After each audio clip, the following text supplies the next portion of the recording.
بالنسبة للبطيخ الشتوي هذا حنسميه الربيعي، هذا بداية الثالث 60 يوم يعني أنت إن شاء الله تبيع به، هذا إذا ما ينضرب لو مطر لو أمطار هاي. والصيفي هذا هسه هاي من أول شيء بداية السابع.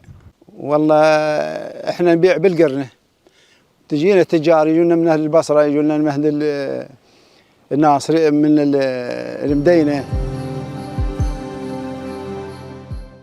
الحقيقة سابقا كان عندنا أراضي اللي تزرع صيفي فقط، الأراضي الشواطئ، واللي شواطئ مساحتها لكل فلاح دونمين 3 4 5، ما توصل هيك مساحات كبيرة.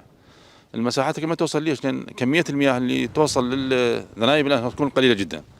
السنة الفلاح هنا لاقى صعوبة بنسبة الملوحة بالمياه. احنا نشوف الحقل ماله مو مثل ما اللي على الشواطئ تكون نبت أكبر، الإنتاجية أعلى، فالفلاح السنة تأثر بارتفاع نسبة الملوحة بالمياه.